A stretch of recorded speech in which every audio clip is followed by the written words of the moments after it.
सभी मसीही भाई बहनों को यीशु के नाम में शालोम, प्रेज द लॉर्ड, जय मसीह की। हम अध्ययन कर रहे हैं यूहन्ना का सुसमाचार, उसका 16वां अध्याय। आज समय है कि हम उसके 16वें वचन से आगे का अध्ययन करें। तो यहां पर प्रभु यीशु मसीह कहते हैं, थोड़ी देर में तुम मुझे ना देखोगे और फिर थोड़ी देर में मुझे देखोगे। तो यहां प्रभु यीशु मसीह कहते हैं कि थोड़ी देर में तुम मुझे नहीं देखोगे और फिर थोड़ी देर में तुम मुझे देखोगे। तो इसमें कुछ चेले ऐसे हैं, आप इसको, मैं चाहूंगा कि आप इसको 16वें वचन से लेकर के इसको 24वें वचन तक पढ़ लीजिएगा आगे सुनने से पहले। तो प्रभु कहते हैं कि थोड़ी देर में तुम मुझे ना देखोगे, फिर थोड़ी देर में तुम मुझे देखोगे। तो कुछ चेलों को समझ में नहीं आता कि प्रभु आखिर ये क्या कहना चाह रहे हैं कि हम इसको थोड़ी देर में देखेंगे फिर थोड़ी देर में नहीं देखेंगे। तब प्रभु यीशु मसीह उनकी बात को सोच कर समझ करके उनसे कहते हैं, यहां प्रभु यीशु मसीह 20वें वचन में कहते हैं, मैं तुमसे सच सच कहता हूं कि तुम रोगे और विलाप करोगे परंतु संसार आनंद करेगा। तुम्हें शोक होगा परंतु तुम्हारा शोक आनंद में बदल जाएगा। और एक उदाहरण यहां प्रभु यीशु मसीह 21वें वचन में देते हैं, प्रसव के समय स्त्री को शोक होता है क्योंकि उसकी दुख की घड़ी आ पहुंचती है, परंतु जब वह बालक को जन्म दे चुकती है तो इस आनंद से कि संसार में एक मनुष्य उत्पन्न हुआ, उस संकट को फिर से याद नहीं करती। उसी प्रकार से तुम्हें भी अब तो शोक है, तुम जो दुखी हो, तुम परेशान हो, परंतु जब मैं तुमसे फिर मिलूंगा। तो यहां प्रभु यीशु मसीह कह रहे हैं कि मैं जब तुम्हारे लिए मर जाऊंगा, गाड़ा जाऊंगा और तीसरे दिन जब जी उठूंगा और फिर दोबारा से जब मैं तुमसे मिलूंगा, तब तुम आनंदित होगे, तुम्हारा मन आनंद से भर जाएगा और वो आनंद तुमसे फिर कोई छीन ना लेगा। उस दिन तुम मुझसे कुछ ना पूछोगे। मैं तुमसे सच सच कहता हूं, यदि पिता से कुछ मांगोगे तो वह मेरे नाम से तुम्हें देगा। अब तक तुमने मेरे नाम से कुछ नहीं मांगा, मांगो तो पाओगे, तुम्हारा आनंद पूरा हो जाए। तो प्रभु यीशु मसीह यहां पर अपने जी उठने के विषय में वहां बता रहे हैं कि अभी तुम दुखी हो, तुम शोकित हो, तुम्हें लग रहा है कि मैं अपने पिता के पास जा रहा हूं, मैं अपने भेजने वाले के पास जा रहा हूं, लेकिन जब मैं लौट के आऊंगा, ये दोबारा लौट के आने के विषय में नहीं बल्कि अब तीसरे दिन जी उठने के विषय में यहां प्रभु यीशु मसीह कह रहे हैं कि जब मैं तुमसे फिर मिलूंगा तो तुम्हारा मन आनंद से भर जाएगा और तुम्हारा आनंद तुमसे कोई छीन न लेगा। लेकिन यहां पर जो अध्ययन करने वाली बात है, ये 20वां वचन प्रभु कहते हैं, मैं तुमसे सच सच कहता हूं कि तुम रोगे और विलाप करोगे परंतु संसार आनंद करेगा। तुम्हें शोक होगा परंतु तुम्हारा शोक आनंद में बदल जाएगा। तो यही एक मसीही विश्वासी का जीवन इस 20वें वचन को पढ़ करके हम देख सकते हैं कि जब हम रोते हैं, विलाप करते हैं, ये संसार आनंदित होता है,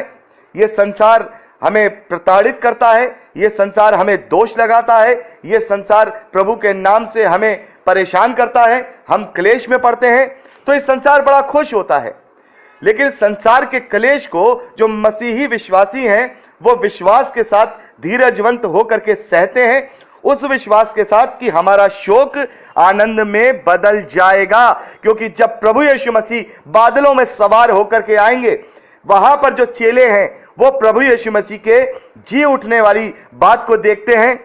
वो देखते हैं प्रभु यीशु मसीह मुर्दों में से तीसरे दिन जी उठा, प्रभु यीशु मसीह उनसे बातें करते हैं, 40 दिन प्रभु यीशु मसीह उनके साथ रहते हैं, उन्हें सिखाते हैं, उनके साथ सहभागिता करते हैं, संगति करते हैं।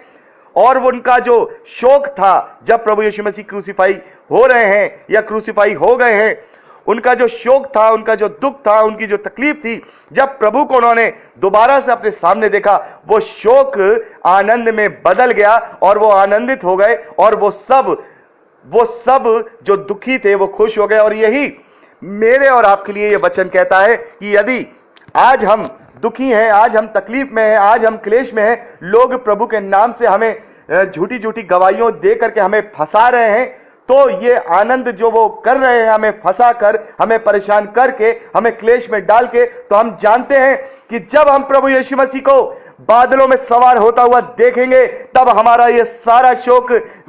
हमें शोक तो नहीं है क्योंकि हम आनंदित हैं, क्योंकि हम परमेश्वर के लोग हैं, हम कभी भी शोकित नहीं हो सकते। वो लोग शोकित थे क्योंकि अभी वो पवित्र आत्मा से भरे नहीं थे, लेकिन जो प्रभु के लोग होते हैं वो शोकित नहीं होते। हाँ, वो क्लेश में जरूर पड़ते हैं, वो परीक्षाओं में जरूर पड़ते हैं, वो परेशानियों में जरूर पड़ते हैं, जब लोग प्रभु के नाम से उनको सताते हैं, उनका उत्पीड़न करते हैं, वो लोग आनंदित होते हैं। लेकिन जब हम प्रभु को बादलों में सवार होता हुआ देखेंगे तो हम भी आनंदित हो जाएंगे, हमारा मन आनंद से भर जाएगा और वो आनंद कभी भी खत्म नहीं होगा, वो आनंद पूरा हो जाएगा। प्रभु यीशु मसीह कहते हैं, अभी तक तुमने मेरे नाम से कुछ नहीं मांगा, यदि तुम मेरे नाम से मांगोगे तो वो तुम्हारे लिए हो जाएगा, तुम्हारा आनंद पूरा हो जाएगा। तो यहां प्रभु यीशु मसीह कोई दुनियावी चीज मांगने के लिए नहीं कह रहे हैं कि दुनिया की धन दौलत, दुनिया की चीजें मांग लो। यहां प्रभु यीशु मसीह पवित्र आत्मा को मांगने की कह रहे हैं। या जैसे कि मैंने आपको पहले भी बताया था कि जो कुछ तुम मेरे पिता से मेरे नाम से मांगोगे मैं वो करूंगा, यानी कि पवित्र आत्मा तुम पर भेजूंगा, पवित्र आत्मा की अधीनता तुम पर भेजूंगा। और ये पवित्र आत्मा ही है जो हमें तीनों बातों से निरुत्तर करता है, पाप और पाप के कारणों से बचाता है। प्रभु ने कहा कि हमने अभी पढ़ा था कि वह हमें पाप के विषय में निरुत्तर करेगा, धार्मिकता के विषय में निरुत्तर करेगा और न्याय के विषय में निरुत्तर करेगा। तो पाप और पापों के कारणों से पवित्र आत्मा हमें सामर्थ्य देता है, हम उससे बचते हैं। धार्मिकता जो प्रभु यीशु मसीह के द्वारा हमें दी गई है, उस धार्मिकता को बनाए रखता है, उसमें हमें हमारे विवेक में वो सब बातें डालता है जिससे कि हम उसकी धार्मिकता को पूरा कर सकें। और न्याय के विषय में हम इस बात को विश्वास से अपने मन में रख सकें कि हमारा न्याय होगा, और हमारा न्याय होगा जब हम दाहिनी ओर प्रभु के खड़े होंगे भेड़ों के समान। तो यहां पे प्रभु यीशु मसीह कह रहे हैं कि जिस प्रकार से मेरे चेले आज शोकित हैं और वो मुझे जब दोबारा से देखेंगे तो उनका मन आनंद से भर जाएगा, वैसे ही मेरे जो विश्वासी हैं जिन्होंने मुझ पर विश्वास किया है, जब वो इस धरती के क्लेशों में पड़े हैं, दुखों में पड़े हैं, और जब वो मुझे बादलों में से आता हुआ देखेंगे तो उनका भी मन आनंद से भर जाएगा और उनका आनंद पूरा हो जाएगा। और यदि वो मेरे नाम से कुछ भी, मेरे नाम से अगर वो पवित्र आत्मा को मांगेंगे तो मैं उन पर पवित्र आत्मा दूंगा ताकि उनका आनंद पूरा हो जाए। तो यहां पर प्रभु यीशु मसीह अपने चेलों को जो बात समझा रहे थे वो एक अपने जी उठने के विषय में बता रहे थे कि तुम आनंदित हो जाओगे। लेकिन हम इससे यही सीखते हैं, जैसे वो आनंद उन चेलों को प्राप्त हुआ वैसा ही आनंद मुझे और आपको भी प्रभु को देख करके प्राप्त होने वाला है। और वो आनंद कभी भी खत्म नहीं होगा, वो आनंद पूरा होगा, हमेशा हमेशा का होगा। तो यहां पर जब हम 25वें वचन को पढ़ते हैं तो प्रभु यीशु उनसे कहते हैं, और मैं चाहूंगा कि आप इसको 25वें वचन से लेकर के 33वें वचन तक पढ़ लीजिएगा आगे सुनने से पहले। आशा करता हूं कि आप पढ़ चुके होंगे। तो यहां प्रभु यीशु मसीह 25वें वचन में कहते हैं, मैंने ये बातें तुमसे दृष्टांत में कही, दृष्टांतों में कही हैं, परंतु वह समय आता है कि मैं तुमसे फिर दृष्टांतों में नहीं कहूंगा, परंतु खोलकर तुम्हें पिता के विषय में बताऊंगा। उस दिन तुम मेरे नाम से मांगोगे और मैं तुमसे ये नहीं कहता कि मैं तुम्हारे लिए पिता से विनती करूंगा, क्योंकि पिता तो आप ही तुमसे प्रेम रखता है, इसलिए कि तुम मुझसे प्रेम रखते हो, यह भी विश्वास किया है कि मैं पिता की ओर से आया हूं। तो प्रभु यीशु मसीह कह रहे हैं कि अभी तो मैं इन सब बातों को दृष्टांत में बता रहा हूं, लेकिन वो समय आएगा मैं तुम्हें खुल करके बता दूंगा। तो ये जो बात प्रभु यीशु मसीह कह रहे हैं, यहां पर भी पवित्र आत्मा के विषय में ही प्रभु यीशु मसीह कह रहे हैं कि पवित्र आत्मा तुम्हें सब कुछ खुल करके बता देगा। जो एक पर्दा तुम्हारे मस्तिष्क पर, जो हृदय पर पड़ा है, पवित्र आत्मा उसको साफ कर देगा और तुम साफ बातें अपने मन में सीख जाओगे, तुम साफ बातें अपने कॉन्शियस में समझ जाओगे। और प्रभु कह रहे हैं ये इसलिए नहीं कि मैं पिता से विनती करूंगा, बल्कि इसलिए होगा क्योंकि पिता मुझसे प्रेम करता है और तुम मुझसे प्रेम करते हो, और जो मुझसे प्रेम करता है उससे मेरा पिता प्रेम रखता है। प्रभु ने कहा, हमने पढ़ा अभी, प्रभु कहते हैं कि जो मुझसे प्रेम रखता है वो मेरे पिता से प्रेम रखता है, मैं और पिता दोनों उसके साथ वास करेंगे। तो प्रभु यीशु मसीह कह रहे हैं कि वो दिन आएगा कि तुम जो कुछ मेरे नाम से मांगोगे वो तुम्हें मेरा पिता देगा,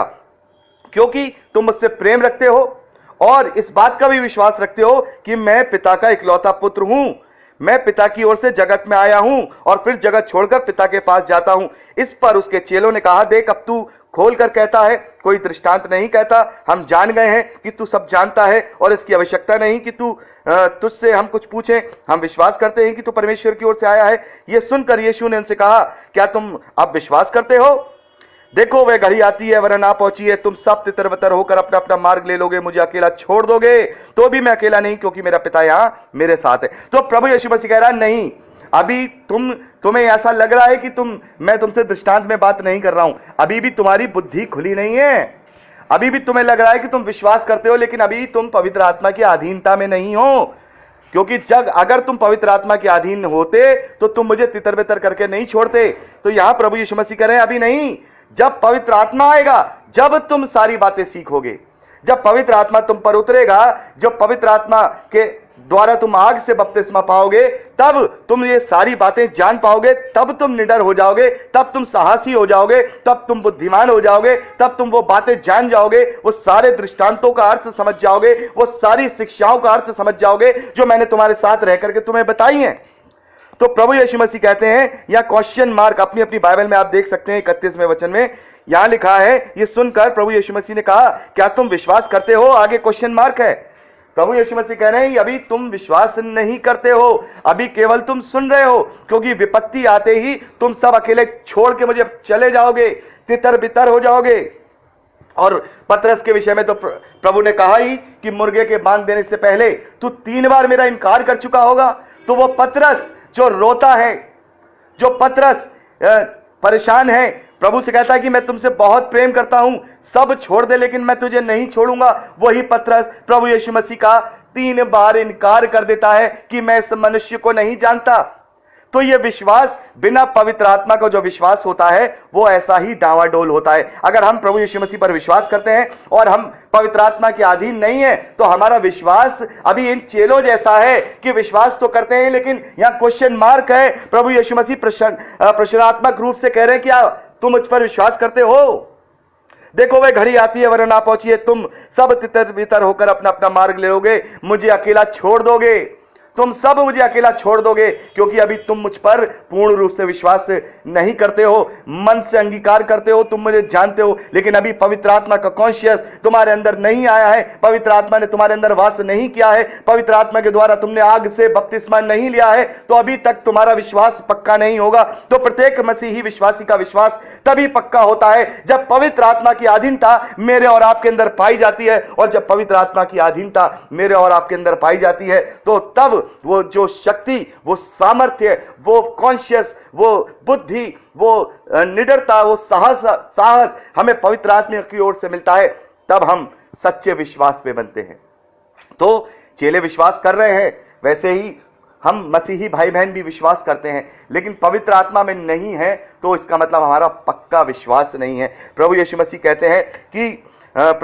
कहते हैं कि ये जो बातें तुम सुन रहे हो, ये दृष्टांत में सुन रहे हो, लेकिन जब पवित्र आत्मा तुम्हें आएगा, पवित्र आत्मा के रूप में मैं तुम्हें सब कुछ खोल कर बता दूंगा, सब कुछ खोल करके बता दूंगा। तो वहां पर चेले समझ रहे हैं कि प्रभु तो साफ साफ बातें कह रहे हैं, हमारी तो समझ में आ रही हैं, और कह रहे हैं कि प्रभु तू हमसे कब दृष्टांत में बात कर रहा है, हमें तो सब समझ में आ रहा है, हम विश्वास करते हैं कि तू परमेश्वर की ओर से भेजा गया है। तब प्रभु कहते हैं, विश्वास करते हो और तुम्हारा विश्वास पक्का होता तो क्यों मुझे छोड़ के चले जाते, क्यों मुझे छोड़ के चले जाते, क्यों डर जाते? क्योंकि विश्वास में, अगर हम विश्वास में पक्के हैं तो हमारे मन में कभी डर नहीं होगा, और विश्वास में पक्के होंगे कब? जब पवित्र आत्मा का छाप हम पे लगेगा, पवित्र आत्मा की अधीनता को हम पूरी तरह से स्वीकार करेंगे, आत्मा का फल हमारे अंदर पाया जाएगा। 33वें वचन में प्रभु जी कहते हैं, मैंने ये बातें तुमसे इसलिए नहीं की कि तुम्हें मुझसे शांति मिले, संसार में तुम्हें क्लेश होता है, परंतु ढांढस बांधो, मैंने संसार को जीत लिया है। तो प्रभु यीशु मसीह यहां पर उनसे कह रहे हैं कि ये सब बातें जो मैं तुम्हें बता रहा हूं, मैं तुम्हें शांति देने के लिए नहीं बता रहा हूं, इसलिए नहीं बता रहा हूं कि तुम्हें मुझ में शांति मिले, बल्कि संसार में तुम्हें क्लेश होता है, परंतु ढांढस बांधो,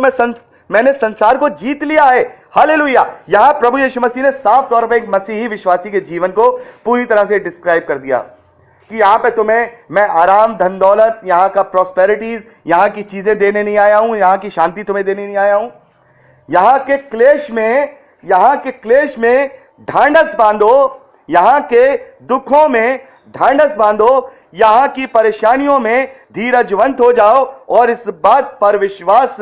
कायम रखो कि मैंने, हमारे प्रभु यीशु मसीह ने संसार को जीत लिया है, शैतान को अपनी एड़ी के नीचे कुचल दिया है, जो वो जयवंत हो गया है, और उसके विश्वास के द्वारा, उसका अनुकरण के द्वारा, उसके नाम का बपतिस्मा लेके अपने स्वभाव को प्रभु यीशु मसीह में बदलने के द्वारा, नई सृष्टि बनने के द्वारा, अपने चाल चलन को प्रभु यीशु मसीह के ग्रहण योग्य बनाने के द्वारा हम अंत तक धीरजवंत बने रहेंगे और उद्धार को प्राप्त करेंगे, क्योंकि हम जानते हैं यीशु ने संसार को जीत लिया है, इस संसार के सरदार को हरा दिया है। और हम वचन में पढ़ते हैं,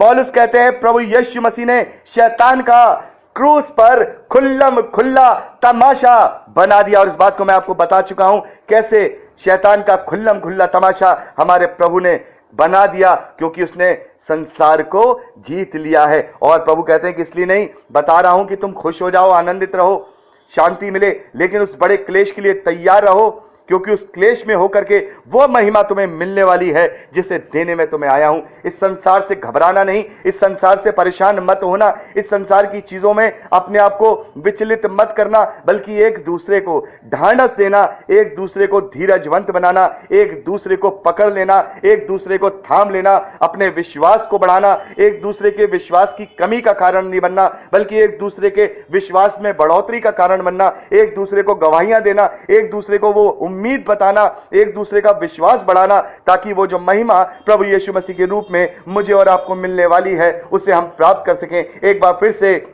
रोमियो की पत्री 8वां अध्याय 18वां वचन आपके लिए आपको मैं बता रहा हूं,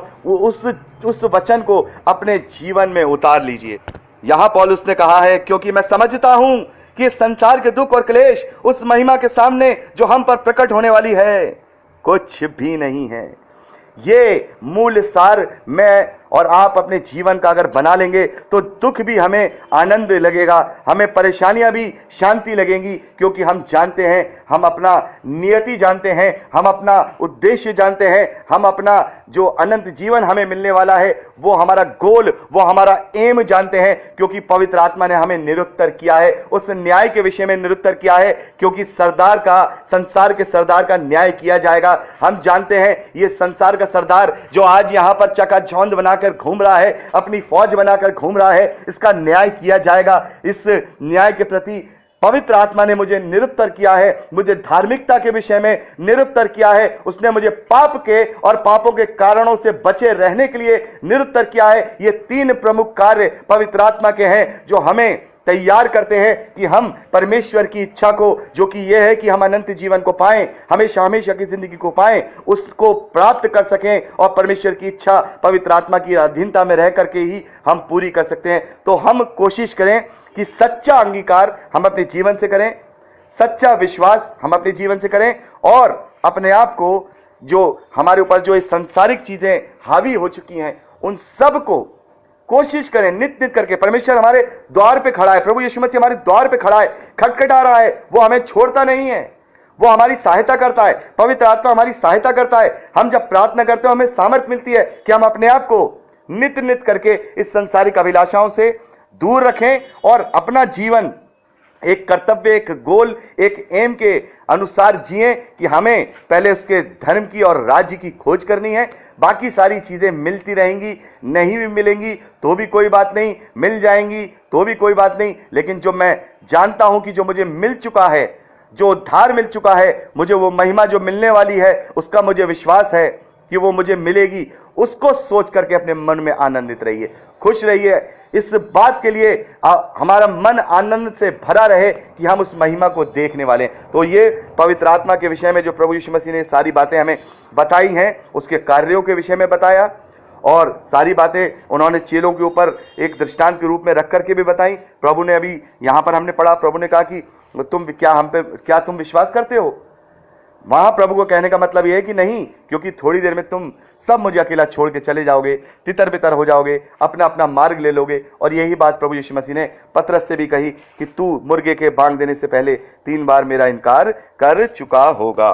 तो यहाँ 24वें वचन को पढ़ के हम आज खत्म करेंगे। प्रभु कहते हैं, अब तक तुमने मेरे नाम से कुछ नहीं मांगा, मांगो तो पाओगे ताकि तुम्हारा आनंद पूरा हो जाए। तो बार बार मैं अपने मसीही भाई बहनों से हमेशा कहता हूं कि प्रभु यीशु मसीह ने जहां मांगने के विषय में कहा है वो संसारिक भौतिक फिजिकल चीजें मांगने के लिए नहीं कहा, पवित्र आत्मा को मांगने के लिए कहा है, विश्वास को मांगने के लिए कहा है। और प्रभु कहते हैं कि यदि मेरे नाम से तुम मांगोगे, प्रभु को मांगोगे, तो परमेश्वर को मांगोगे, अपने पिता को मांगोगे, तो उसका मार्ग भी तुम्हारे लिए खुल जाएगा, वो सारी चीजें तुम्हारे लिए हो जाएगी। यदि तुम मेरे नाम से कुछ भी मांगोगे, मेरे नाम से कुछ अभी तक तुमने कुछ नहीं मांगा, मांगो तो पाओगे, वो पवित्र आत्मा तुम पाओगे, और जब पवित्र आत्मा तुम पाओगे तुम्हारा आनंद पूरा हो जाएगा। तो यहाँ पर तो हम एक दूसरे को तैयार रखें इस बात के लिए कि